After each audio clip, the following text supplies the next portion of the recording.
안녕하세요. 경제 읽어준 남자 김호석입니다. 반갑습니다. 자영업자 부채 불안이 심각한 상황 맞습니다. 자영업자 대출자의 평균 연체액이 1억 2천만 원에 달합니다.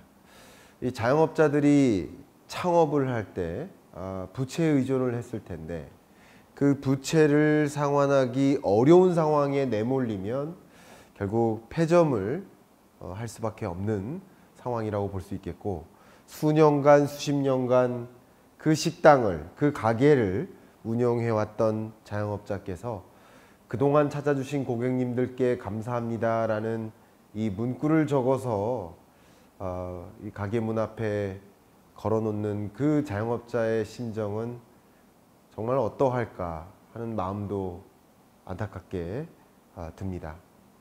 결국 앞에 말씀드렸던 것처럼 빚에 의존해서 창업을 했습니다. 그러나 빚을 갚을 능력이 계속 유실됩니다. 그러다 보면 폐업으로 내몰리게 되는 거죠. 뭔가 희망을 가지고, 뭔가의 꿈을 가지고, 뭔가의 야심과 어떤 자기의 목표를 이루기 위해서 사업을 하는 경우도 굉장히 많은데, 꿈과 희망과 그 목표가 사라지게 되는 과정이지 않나 하는 그 자영업자 입장에서의 마음도 우리는 많이 헤아려 봐야 되는 상황이라고 볼 수 있고, 그 자영업자들의 마음도 그렇지만 그런 자영업자의 문제가 결국 우리 한국 경제에 또 사회 문제로 연결될 수 있겠다, 이렇게 생각을 해보고, 우리나라 전체 취업자가 2,700만 명 정도 되는데 대략 한 700만 명이 조금 안 되는 규모가 자영업자라고 생각을 해 본다면, 그러면 이 자영업자들이 이렇게 흔들리고 있는 상황을 그냥 예의주시할 수만은 없겠다라는 생각이 듭니다. 최근에 한국은행에서 금융안정보고서를 발표했고, 이 자영업자의 이 부실 문제가 금융불안을 야기할 것인지, 결국 경제적으로 어떤 파급 영향을 미칠 것인지를 판단하는 내용이 들어가 있었습니다. 그 부분은 꼭 여러분께 제시해 드리고 싶은 마음에 지금부터 해당 내용을 설명드려 보고자 합니다. 국가별로 채무상환 부담을 한번 계산을 해보면요, DTA라는 개념이 있고 DTI라는 개념이 있습니다. DTI는 굉장히 유명하죠. 처분 가능 소득 대비 부채 비율, 그러니까 소득 대비 부채예요. 그리고 DTA는 이건 자산 대비 부채입니다. 여기서 debt to asset, debt to income 이렇게 달라지죠. 근데 이게 둘 다 높으면 높을수록 나쁜 거예요. 근데 보시는 것처럼 DTA가 50%를 상회하는 나라가 노르웨이와 한국밖에 없습니다.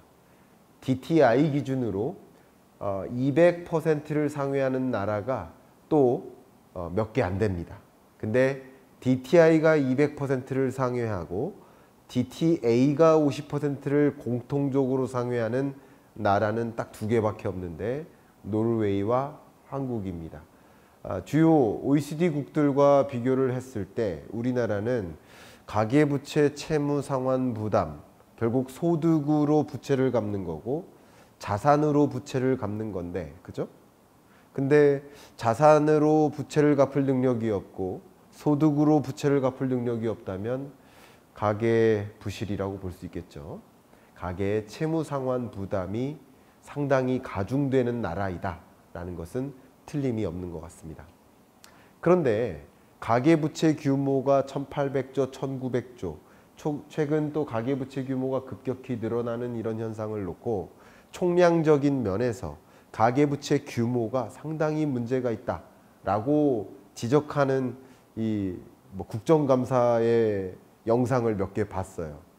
근데 참 국회의원도 한국은행 총재한테 질의를 하려면 한국은행 총재보다 경제적으로 더 많은 것을 알고 정말 그 냉철한 송곳 같은 질문을 해서 한국은행이 혹은 금융위원회가 금융정책을, 통화정책을, 이런 금융부실 상황을 안고 더 잘 정책을 수행해 나갈 수 있도록 방향성을 제안할 수 있을 텐데 한국은행 총재만큼 금융위원회 위원장만큼 경제적 금융적 그런 이해가 부족하다는 것을 국회의원들의 모습들을 보고 느꼈고, 그것이 결국 경제 관련 국가기관들을 채찍질하고 당근을 주는 그런 역할을 하는 국회가 오히려 또 부족한 것이 아닌가 하는 생각도 좀 많이 들었습니다.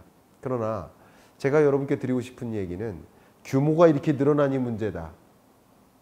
그거는 굉장히 언론 뉴스만 봐도 다 알만한 주제고, 그 규모가 늘어난다고 무조건 문제라고 가정할 수 있습니까? 1000조 원 돌파하면 문제고 1100조 원 돌파하면 더 문제예요? 1200조 돌파하면 더 문제고요? 1500조 돌파하면 문제고, 지금은 1800조, 1900조에 달하니까 만약에 이 가계부채 규모가 2000조 달하는 순간 위험한 건가요? 2100조 원 달하면 더 위험한 건가요? 그런 기준이 어디 있습니까? 총량적인 접근을 하면 어떻게 됩니까? 가계부채 규모가 늘어나는데 소득보다 더 빠른 속도로 늘어난다든가, 이자 상환 부담이 늘어나는데 소득을 가지고 이자를 갚지 못한다든가, 어떤 계층의 부채 문제가 정말 갚을 수 없는 부채의 성격이 있는지를 명확히 핀셋으로 잡아내듯이 송곳같이 그 문제를 지적하고 꼬집어내듯이 그렇게 분석하고 재정정책, 금융정책을 펼쳐나가야 되는 거 아닌가. 그런 면에서 가계부채 문제의 핵심이 무엇인지를 찾아봐야 됩니다. 강조하겠습니다. 근데 보시면 총량적인 면에서 소득 하위 40%의 가계부채 보유 비중은 한국은 오히려 줄어들고 있습니다. 다시 말하면 우리나라 가계부채 문제가 있는데, 총량적으로도 있는데, 근데 소득 하위 40%가 부채를 많이 짊어지기보다는 소득 60% 상위, 쉽게 말하면 중산층 이상의 가계부채 보유 규모가 늘어나고 있다는 뜻이에요. 신용도별로 봐도 고신용 등급의 차주가 가계부채를 많이 끌어다 쓰고 있다는 것을 확인할 수 있어요. 자, 이런 모습 속에서 가계부채 규모의 문제가 있다고 지적하면, 그러면 아무 문제가 없다라고 지적하는 거랑 거의 차이가 없습니다. 그 문제를 찾아야죠. 문제를 찾아보겠습니다. 가계부채 문제의 건전성을 진단해보고 가계부채 문제가 있다면 어디에 문제가 있는지를 찾아봐야 됩니다. 보시는 것처럼 최근 주택담보대출 규모가 늘어요. 기타 대출 규모는 오히려 줍니다. 그러면 여기서 전제를 하나 깐다면 주택가격이 만약에 폭락한다. 그래서 이 주택을 팔아도 빚을 변제할 수 없을 수준으로, 그러니까 부채를 끌어다 썼는데, 주택담보대출을 끌어다 썼는데 빚을 정산하기 위해서 집을 팔아도, 뭐 금매를 해도 그래도 빚을 정산할 수 없다라고 하면 문제예요. 그러니까 다시 말하면 집값이 폭락하면 이 주택담보대출에 대한 의존도가 높기 때문에 가계부채의 건전성은 굉장히 취약하다고 볼 수 있어요. 그러나 집값이 폭락한다는 전제하에서 그런 겁니다. 근데 폭락하지 않는다면 가계부채 규모의 문제는 현재로서는 없다고 판단을 할 수 있겠어요. 가계대출의 규모가 어떻게 늘고 있는지 줄고 있는지를 보셔도 주택담보대출을 중심으로 늘기 때문에 만약에 주택가격이 하락이 아니라 약보합이 아니라 폭락만 아니라고 한다면 가계대출 문제가 심각하게 치닫게 되진 않습니다. 다만 폭락한다면 문제라고 할 수 있겠죠. 근데 폭락 여부는 여러분이 아시듯이 지금 폭락하는 과정은 아니라고 일단 진단을 해보겠습니다. 우리나라, 제가 부동산 시장 여러분께 여러 번 말씀드렸던 것처럼 집값이 뭐 이렇게 폭락한 적은 별로 없어요. 폭등한 적은 있고 구조적으로 상승 하락을 반복하면서 우상향해 왔기 때문에 지금의 전제로서 폭락할 거라고 전제하고 가계부채 문제 있다라고 판단하기는 어려운 거예요. 여기서는. 그러면 가계부채 어디에 문제가 있나? 은행을 중심으로 가계부채가 늘어요. 비은행 금융기관, 이금융권을 중심으로는 오히려 줄어요. 그러니까 결국은 비은행 금융기관을 중심으로 한 대출은 디레버리징 절차에 있어요. 건전해지고 있는 거예요. 은행을 중심으로 가계부채가 느는 거예요. 주택담보대출을 중심으로 느는 거예요. 고신용등급, 고소득층을 중심으로 부채가 느는 거예요. 부채의 총량적인 면에서는 은행을 중심으로 주택담보대출을 중심으로 고소득층과 고신용등급을 중심으로 가계부채가 늘어나고 있는 현상이기 때문에 가계부채 규모 1900조가 터진다라는 종류의 의견은 사실 의미가 없습니다. 가계대출 전기 대비 증감을 보아도 은행을 중심으로 늘지 비은행 금융기관을 중심으로 느는 게 아니에요. 오히려 감소하고 있는 걸 볼 수 있어요. 가계부채가 건전성을 판단해 본다면 그래도 갚을 수 있는 부채, 주택담보대출은 갚을 수 있는 부채잖아요. 금매라도 처리를 한다면, 경매라도 처리를 한다면 갚을 수 있는 부채의 성격이 되잖아요. 그게 가계부채의 건전성이라는 면에서는 가계부채 총량적으로는 크게 흔들리는 상황은 아니다라고 볼 수 있습니다. 그러면 뭐가 문제일까? 가계부채의 가장 약한 고리는 무엇일까? 정리한 대로 자영업자의 대출입니다. 잠깐 자영업자의 대출을 좀 정의 내려드리겠습니다. 이 가계신용이라고 합니다. 약 1882조에 달하는 1900조에 가까운 가계신용이 있는데 가계신용에는 판매신용이 있어요. 근데 판매신용은 예를 들어서 신용카드로 결제를 해요. 그거 판매신용이에요. 왜냐하면 지금은 빚져서 산 거예요. 쉽게 말하면. 그러나 한 달 있다가 결제를 해주는 거죠. 그게 판매신용입니다. 근데 판매신용도 늘어나면 위험한 거기 때문에 또 가계신용 범주에 들어가는 겁니다. 근데 핵심은 그게 아니죠. 비자영업자, 임금근로자 가계의 대출, 그리고 자영업자 가계대출이 있습니다. 잠깐 비자영업자의 가계대출 규모가 자영업자 가계대출 규모보다 훨씬 크네? 그러면 비자영업자, 임금근로자의 대출이 문제네? 이렇게 판단하시는 게 아니라 2,700만 이 취업자 중에 2,000만 정도가 임금근로자예요. 2,100만 정도에 가깝습니다. 자영업자는 나머지 6,700만 명이 자영업자예요. 그러니까 자영업자가 차지하는 비중이 약 3, 4% 정도 되는데 가계대출 규모에서는 오히려 자영업자 가계대출 규모가 23, 4%를 넘기 때문에 가계부채 규모 면에서 자영업자 가계대출 문제가 문제인 겁니다. 그 다음 자영업자가 가계대출을 짊어지고도 있지만 또 사업자 대출을 짊어지고 있습니다. 이건 자영업자 대출인 거죠. 그러니까 이런 면에서 우리가 고민하는 것은 자영업자의 사업자 대출, 자영업자의 가계대출 문제, 이게 바로 자영업자 대출이니까 문제라고 볼 수 있고, 좀 광의의 의미에서 본다면 가계신용 1800조, 900조보다 더 큰 범주의 가계부채 규모가 있다라고 생각해 볼 필요가 있겠죠. 여기서 잠깐 개념적 정의를 먼저 한 겁니다. 자, 그러면 자영업자 대출 정말 문제인가 확인해 보겠습니다. 가계대출 연체율이 늘어나고 있어요. 0.9%까지 늘어나고 있습니다. 연체하고 있는 가계대출은 아마도 연체를 3번 연속하면 갚지 못할 부채의 성격이다. 부실채권으로 들어갈 가능성이 높은, 물론 연체하는 대출이 원금과 이자를 상환하지 못하는 그 대출이 무조건 변제하지 못하는 건 아니지만 연체가 지속된다면 못 갚는 것이 되겠죠. 그럴 가능성이 높아지는 거겠죠. 근데 그 가계대출 연체율이 최근 상승했습니다. 불안합니다. 근데 이 가계대출 연체율하고 자영업자 대출 연체율하고 비교해 보면 자영업자 대출 연체율은 1.52%예요. 비교가 안 됩니다. 그리고 이 가계대출 연체율 안에는 자영업자 대출의 연체율이 포함된 거니까 그걸 가감해서 보면 기울기가 훨씬 더 달라지죠. 그럼 자영업자 대출의 연체율과 임금근로자의 연체율은 크게 다르다.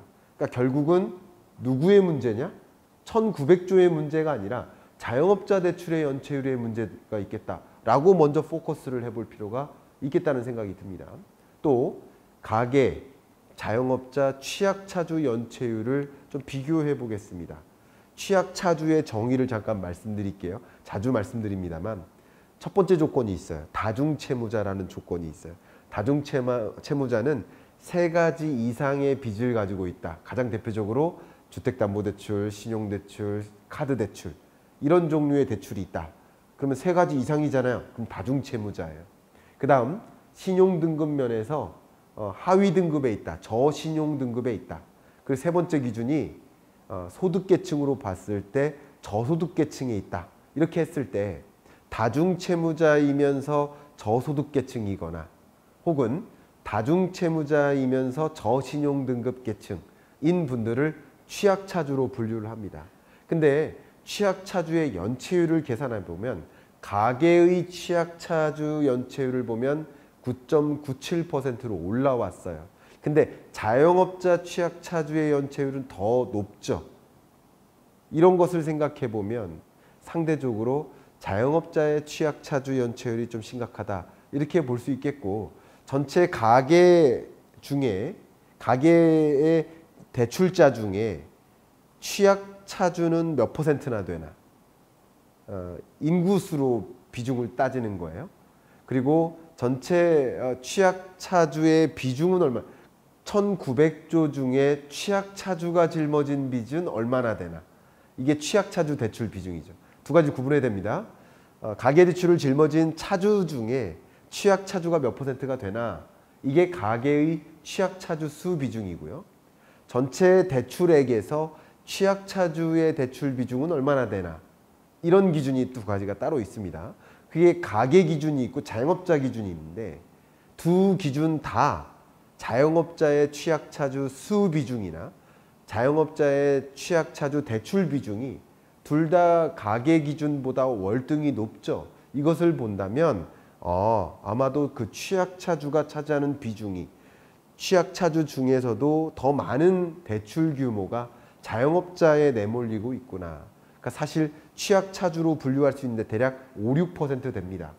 그 정도에 해당하는 취약차주 중에 절대적으로 많은 비중이 자영업자구나. 이렇게 생각해 보면 도움이 되겠습니다. 그 다음에 연체자 수 비중이나 평균 연체액을 볼게요. 가계대출의 연체율이나 연체자 수가 얼마나 많은 비중을 차지하나 또 연체자주 중에 평균 연체액이 얼마나 되나 이것을 좀 따져보면 상대적으로 평균 연체액이나 연체자 수 비중이나 연체율로 보나 가계대출의 경우에도 문제가 있겠지만 자영업자 대출의 문제가 심각하게 이렇게 치솟고 있다는 것을 확인할 수 있습니다. 특히 자영업자 대출의 평균 연체액이 1억 2,200만 원. 그러니까 자영업자 가구당 그 연체자, 자영업자 연체자주, 연체자 한 가구당 평균 1억 2,200만 원의 연체액이 지금 기록되고 있다라는 거예요. 그러니까 결국 가계대출의 문제라고 할 수 있겠지만 가계대출 중에 일정 비중이 자영업자 대출이라고 생각해 본다면 이 부분을 제외해 놓고 생각해 보면 가계대출의 연체율이나 연체자 수 비중이나 연체액의 규모가 증가하는 기울기가 좀 더 낮겠죠. 그러니까 자영업자 대출의 문제가 상당히 심각하고 결국 가계부채 문제의 핵심은 자영업자에 있다는 것을 우리는 생각할 수 있게 만듭니다. 자, 그러면 지금 중요한 것은 자영업자는 정말 엄청 힘들겠다. 그래서 폐업할 수 있겠다. 폐업하지 않을 수가 없겠다. 이런 종류의 생각을 분명히 할 수 있는데 그것도 중요하지만 결국 이런 일들이 저는 경제 전문가니까 금융부실로 연결이 될까를 판단해 봐야 됩니다. 실제 은행 대출의 경우에는 연체율이 그렇게 높게 치솟지 않아요. 비은행 금융기관의 연체율이 높게 치솟아요. 근데 임금 근로자나 고소득층이나 고신용 등급의 경우에는 굳이 2금융권의 대출을 받을 필요가 없어요. 1금융권에서 대출이 충분히 끝납니다. 근데 2금융권으로 가는 계층이 누굴까요?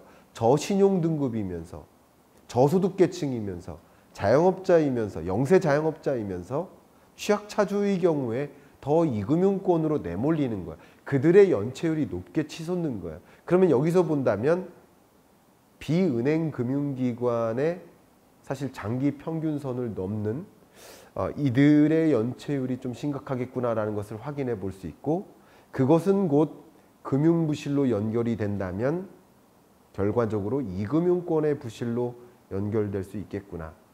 최근에 스트레스 DSR 단계별 시행안을 7월이 아니라 9월로 변경한 일이 있었습니다. 근데 이 적용을 변경하게 된 배경 중에 하나가 자영업자라고 했는데, 저는 그런 부분에서 일견 이유도 된다라고 생각합니다. 근데 이유가 된다 하더라도 자영업자들의 이런 부실 문제, 금융 부실 문제는 스트레스 DSR을 처음 시행안을 발표할 때부터 이미 알고 있었어야 되는 게 아니냐. 이미 알고 처음부터 9월 시행이라든가 아니면 조정된 안을 발표했어야 되는 게 아닌가. 왜 7월로 하기로 했다가 9월로 변경하면서 더 큰 혼란을 가져오는가 하는 그런 지적을 피할 수 없습니다. 그렇게 먼저 말씀드리고요. 그러나 어쨌든 9월로 변경한 것은 이 자영업자들의 금융부실 문제에 있어서 숨통을 좀 튀어놔야 되겠다. 왜냐하면 스트레스 DSR의 단계를 보면 1단계는 주택담보대출에 한했었어요. 근데 2단계에서는 은행권의 경우 신용대출도 넣었습니다. 그리고 1단계에는 이금융권은 적용 대상이 아니었습니다. 근데 2단계에서 이금융권의 주담대도 포함합니다. 그럼 한번 생각해 보세요. 신용대출에 의존하는 계층, 이금융권 주담대에 의존하는 계층은 상대적으로 취약차주일 가능성이 높고, 상대적으로 영세 자영업자 취약차주일 가능성이 높겠죠. 그렇기 때문에 일단 이 시행안을 뒤로 연기한 거라고 볼 수 있겠습니다. 돌연 연기한 것은 잘못이죠. 정책의 혼선이죠. 정책의 일관성도 부재하죠. 금융권에 굉장히 많은 신뢰감을 떨어뜨리고 혼선을 줬죠. 그건 잘못한 겁니다. 그러나 어쨌든 그런 배경에는 여기에 있는데, 그 배경에는 결국 자영업자를 신경 쓴 것이다. 저의 의견을 드린다면 스트레스 DSR을 시행하는 것도 계층을 분리해서 자영업자 대출에 한해서는 스트레스 DSR 단계별 시행안을 조정해서 적용할 필요가 있지 않을까. 그러니까 지금 미뤄놓은 과정에서 현실적인 상황에 맞게 조정할 필요가 있지 않을까 생각하고요. 더 중요한 것은, 의견을 드린다면 지금 이 자영업자들의 부실 문제가 이금융권의 가계금융 부실을 야기하고 있는데, 이게 말 그대로 금융위기로 갈 만큼의 기여도는 없습니다. 그 규모 면에서. 다만 이 금융부실 자체가 자영업자의 삶을 더 어렵게 만들고 폐업으로 내몰리고 또 재기하기가 어렵게 만들고 하는 그런 요인들도 감안을 해보고 거시경제 건전성까지 생각을 해본다면, 저희 생각에는 자영업자가 건전하게 성장할 수 있는 성장 모델을 제안하는 것이 필요하지 않을까, 이런 생각을 해보고, 제가 지난주에도 자영업자의 이 폐업 문제에 대해서 그 문제의 본질이 무엇인지를 거론을 했고, 오늘 이어서 자영업자 2편으로 전개하는 건데 1편도 다시 한번 봐주시길 바라고, 거기서 제안해 드렸던 것처럼 결국 자영업자의 구조적인 문제는 과밀화에 있고, 과밀화로 인해서 영세화가 전개되고 부채에 의존할 수밖에 없는 상황에 내몰리고 있기 때문에, 과밀화를 방지하도록 그 지역 상권마다의 업종 분배를